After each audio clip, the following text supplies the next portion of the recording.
Willkommen, bienvenue, and welcome back to Opus Magnum with Lyte. I'm going to try to keep these episodes short. We're not going to do a lot of tinkering and figuring things out. I'm just going to explain how my solutions work. If you want to see what goes into making these solutions, stop by one of my streams. It's 6:30 Eastern time, definitely on Friday. It tends to switch up between Mondays and Wednesdays, which ones I'm actually going to do.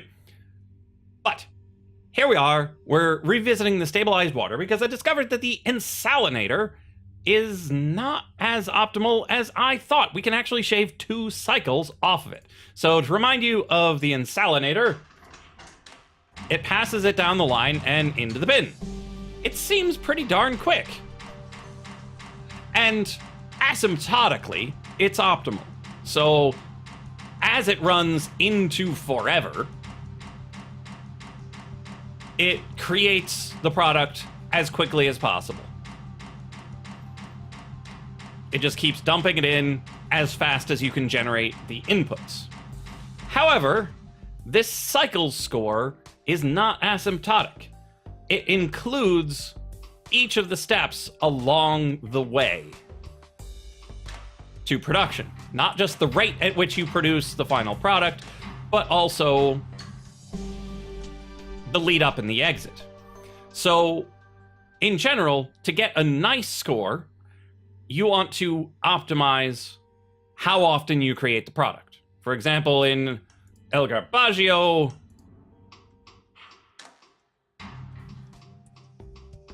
it doesn't generate the product nearly fast enough. I mean, you see how long it takes between each one. Asymptotically not perfect.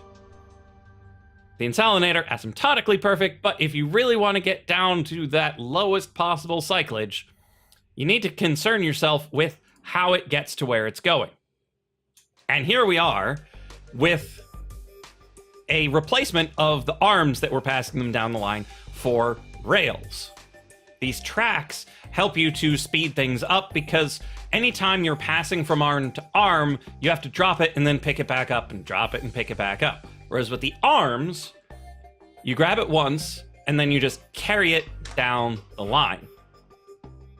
And so asymptotically, it's the same.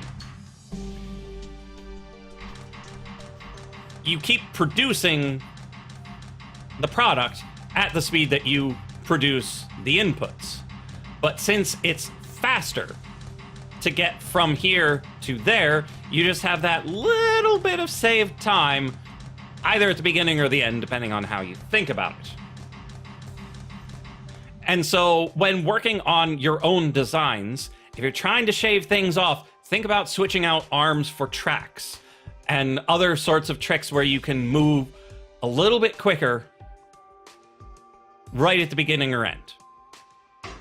And you'll end up with something that moves more like this. And it can save you usually 1 or 2 cycles, but for larger problems, it might save you even more. Now, I already covered stabilized water in a previous episode, so we're not going to stick around on this one too long. I just wanted to show you the basic idea of using the tracks, particularly in a circular fashion, such that it doesn't have to reset back and forth. And so it goes round and round and round. We'll cover that in more detail in future episodes, I'm sure. But we're going to move on to refined gold, which should be the easiest thing in the world. It's very, very simple. All you have to do is put lead onto your glyph of projection, toss some quicksilver into it, and then it makes some gold. Now this is the small and cheap version. It just grabs it, it moves things around, whoopity-whoopity-doo. Eventually you've got gold, and you drop it into the bin. And it just does that over and over again. Super cheap, super small, absolutely optimal on both counts because you can't get any cheaper than just using the mandatory things, and you can't get any smaller than going over no empty hexes. Area is affected by hexes that you go over, so you do need to keep an eye on that, and anytime you can do it without going over an empty hex, you can be assured that it's optimal. Cycles, rarely so easy, but you can usually get in the ballpark of knowing what's provably optimal in a lot of cases. Other times you're like, Could I shave an extra one off? Sometimes you know, sometimes you don't. So here was my first attempt, prestidigitation. It's a very simple thing. You want to grab the Quicksilver as often as it's available, chuck it into the thing, the lead. It's nice and slow. You don't have to worry about how quickly you can produce the lead. So we grab them both, we drop them both in, and it changes. And then 4 had already grabbed it and was ready to move. And so it just grabs, drops, grabs, drops, grabs, drops. And the moment it's gold, we move it into the bin, and we're done. So you'd think this would be optimal. I did when I first made it, because we're dropping everything in, and then the moment that it's gold, we grab it, and then we take it away. But unfortunately, this is not optimal. You can actually shave a tiny bit of time off of this. Because this took 63, and I've got a design that only takes 62. You're like, Lyte, what? You grabbed it as soon as it was done and chucked it in. You had no startup time. It was grab and drop. What? Where was the problem?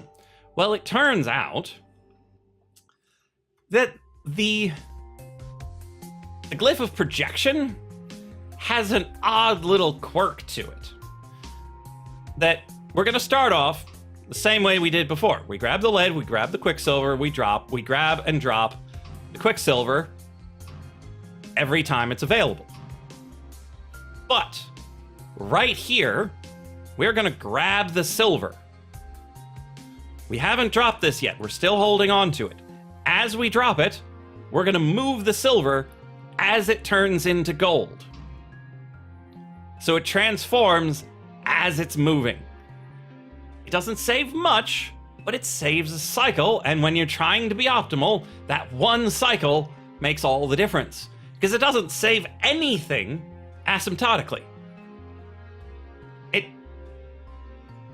The overall speed remains the same, because you can still only grab the Quicksilver so fast. But right there at the end, by grabbing it one cycle early, you save one cycle. And so it goes along and it grabs it just that fraction sooner than it would otherwise. And so, instead of having 63, we've got 62. Now that's as long as I want these episodes to be. I want to show you what goes into making things happen. Other ones will likely be longer due to more things to explain, but this one had 2 different puzzles. I'm not going to show you the combined cost because I haven't really worked on optimizing things for combined cost yet, and I haven't gotten any feedback on what you guys think of it. So that's where I'm going to end this episode.